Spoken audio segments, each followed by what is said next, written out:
दिन पहले ही हमने आपको बताया था कि भारत चीन सीमा पर भारतीय सेना बड़ी तैयारी में जुटी है। सीमा पर भारी भरकम हथियारों के पहुंचने का सिलसिला जारी है और इतनी ऊंचाई पर कम समय में हथियारों को पहुंचा पाना इतना आसान नहीं। हालांकि बस तब तक जब तक चिनूक ना हो, लेकिन बड़ी आसानी से चिनूक एलएसी पर भारत का बेड़ा मजबूत कर रहा है। स्पीयर्स कॉर्प्स द्वारा ट्वीट की गई ये वीडियो एलएसी पर भारत की तैयारी का जीता जागता सबूत है। भारत चाइना बॉर्डर के करीब सिक्किम के मुकाम पर चाइना की मिलिट्री डेवलपमेंट को काउंटर करने के लिए एक बहुत बड़ा रेलवे का लाइन बिछा रहा है। 45 किलोमीटर की लेंथ के साथ इस रेलवे लाइन को बिछाया जाएगा। चाइना इसकी ऑपोजिशन पर खड़ा हो गया ताकि चाइना की मिलिट्री बेसिस को, मिलिट्री डेवलपमेंट को बॉर्डर पर काउंटर किया जाए। चाइना को अपना दोस्त बनाकर बैठे हैं। हिमालय से ऊंची, शहद से मीठी, बहुत हम लोगों ने नारेबाजी लगाई है। हमारे हर महाज पर पाकिस्तान के झंडे के साथ चाइना के झंडे भी लहराए जाते हैं। भारी भरकम हथियारों की तैनाती एलएसी पर करनी शुरू कर दी है। भारत एक से बढ़कर एक हथियारों को चिनूक हेलीकॉप्टर की मदद से सबसे ऊंचे इलाकों पर तैनात कर रहा है। चीन की सेना को इसी बात का डर था कि भारत अगर अपनी पूरी क्षमता के साथ एलएसी पर पहुंचा तो भारत भयंकर बवाल मचा देगा।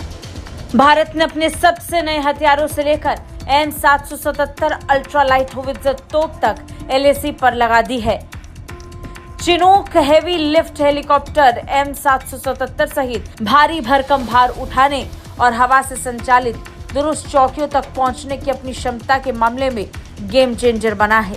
चिनूक के लिए एलएसी पर कुछ खास हेलीपैड भी बनाए गए हैं। सेना से जुड़े सूत्रों का मानना है कि हवाई कनेक्टिविटी सुनिश्चित करने के लिए सभी 7 घाटियों को चिनूक विशिष्ट हेलीपैड से जोड़ा गया है। 2020 और 23 के बीच सेना के 3 कोर क्षेत्र ने 9 हेलीपैड्स का निर्माण किया था। इन हथियारों का एलएसी तक पहुंचना अपने आप में भारत के लिए बड़ी क्षमता के तौर पर देखा जा रहा है, जिससे फिलहाल चीन खौफ खा रहा है। इससे पहले खबर आई थी कि अरुणाचल के त्वांग सेक्टर में सुरक्षा के साथ साथ मारक क्षमता को मजबूत करने के बाद सेना ने अब वास्तविक रेखा पर अपनी युद्ध क्षमता बढ़ा दी है। भारत ने हथियार की पूरी श्रृंखला एलएसी पर लगानी शुरू कर दी है, जिससे चीन इस वक्त खौफ खा रहा है। हमें तो जी उनमें और उनमें ज़मीन आसमान का फ़र्क है। हमारा जो ग्वादर का वो बन रहा था प्रोजेक्ट सी पैक, वो रोल बैक कर दिया गया है। तो हमने और मज़ीद क्या तरक्की करनी है भाई। पाकिस्तान में जो हमारे लिए बहुत बड़ी उसका रेवेन्यू का वो था कि ग्वादर पोर्ट बनेगा, क्योंकि दुबई में भी जो पोर्ट है उसकी जो पानी है वो पीछे निकलता है। हमारा तो इतना गहरा है कि जो हमारे जहाज़ जो है शिप है वो बिल्कुल उस पर आके लगते हैं, उस पर एज पे आके।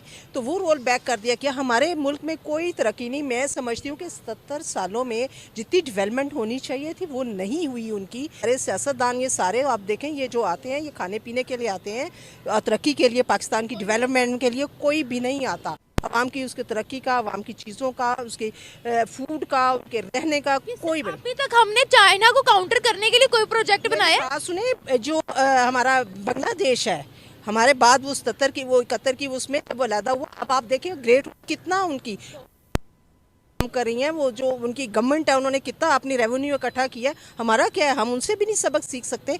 शिद्दत है पाकिस्तान के साथ, लेकिन ये देख के ये सारा कुछ जो हो बहुत तकलीफ होती है अब अंदर से कि क्या किया जा सके, या इंडिविजुअल लोग मिल के, या तो इनकलाब भी नहीं आ सकता ना। लोग अपनी रोजी रोटी के लिए लगे पड़े हैं, उनको इतना नीचे कर दिया गया, जेलों में डाल देंगे सारा कुछ। ये ने एक लफ्ज तरक्की यूज किया है, तो this is, I think so, this is not suitable for Pakistan. मेरे ख्याल में ये नावाकिफ हैं तरक्की के लफ्ज से ही। प्रोग्रेस जो है ना, this is not suitable for Pakistan. मैं प्रोग्रेस, जब आपने ये लफ्ज बोला, जब आपने ये लफ्ज बोला तो मुझे बहुत अजीब लगा कि तरक्की तो यहाँ दूर दूर तक सोचने की भी चीज़ नहीं है। ये जो कुछ भी है, इवन कि जब मैं रोड्स का हाल देखी हूँ और जो हमारा इंफ्रास्ट्रक्चर है, जो हमारी बिल्डिंग्स हैं, वो अभी तक ब्रिटिशर्स की बनाई हुई हैं। हम ज़हनी तौर पर एजुकेटेड नहीं हैं, वी आर इलिटरेट पीपल। हम लोग, हमारी माएँ जो हैं या हमारी बहनें जो हैं, जो हमारे घर की औरतें हैं, वो अपने घर का कचरा जो है ना वो अपने मुल्क में फेंक करके ये समझते हैं हमने घर का कचरा, हालांकि वो अपना घर का कचरा घर में ही फेंक रहे हैं अगर देखा जाए तो। इसमें कैसे डेवलपमेंट हो सकती है जब हम अपने कचरे वाले माइंड को ही चेंज नहीं कर सकते। अभी तक चाइना को काउंटर करने के लिए क्या किया? पड़ोसी मुल्क चाइना को काउंटर कर रहा है भारत।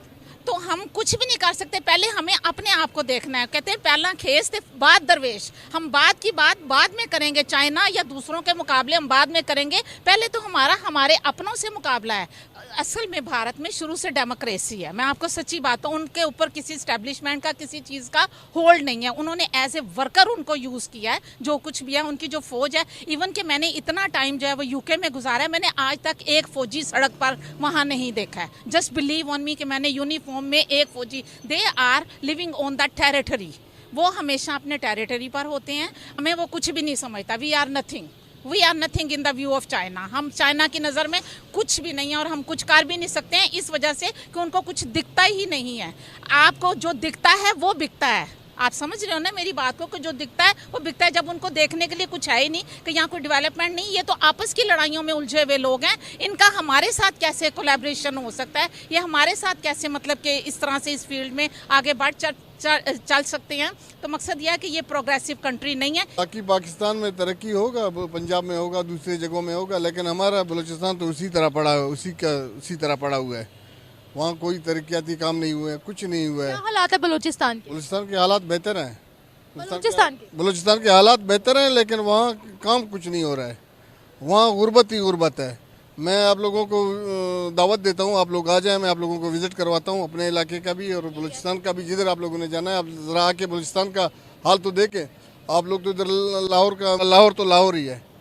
जिस पानी जहाँ जो तालाब वगैरह हुए हैं, वहाँ पे जो जानवर पानी पीते हैं, इंसान भी वही पानी पीते हैं। वही पानी बात कर रहे हैं, पानी भी नहीं है वहाँ पर। पानी पीने का पानी भी नहीं है, तो आप जानवरों वाला पानी पीते हैं। आप आ जाए, मैं आप लोगों को विजिट करवा लूँ बलूचिस्तान का। कंप्लेन वगैरह नहीं की है, वैसे ही करेक्शन नहीं है। मैं गवर्नर साहब से भी मिला हूँ, यहाँ बलूचिस्तान के गवर्नर से भी मिला हूँ, पंजाब के गवर्नर साहब से भी मिला हूँ। उनको भी मैंने रिक्वेस्ट किया था, मैंने कहा आप लोगों के NGOs वहाँ चल रहे हैं लोरलाई में। हमारा इलाका तकरीबन लोरलाई से कोई 50-60 किलोमीटर के करीब है, तो आप मुझे दे दें, कोई टीम दे दें कि मैं। दोस्तों, मुझे उम्मीद है कि ये वीडियो आपको पसंद आया होगा। वीडियो पसंद है तो प्लीज़ हमारे YouTube चैनल को जरूर सब्सक्राइब कीजिए। इसी प्रकार का भविष्य में वीडियो देखने के लिए चैनल को सब्सक्राइब कीजिए। हमारे इस YouTube चैनल पे आपको इससे भी ज़्यादा इंटरेस्टिंग वीडियो भविष्य में देखने को मिलता रहेगा।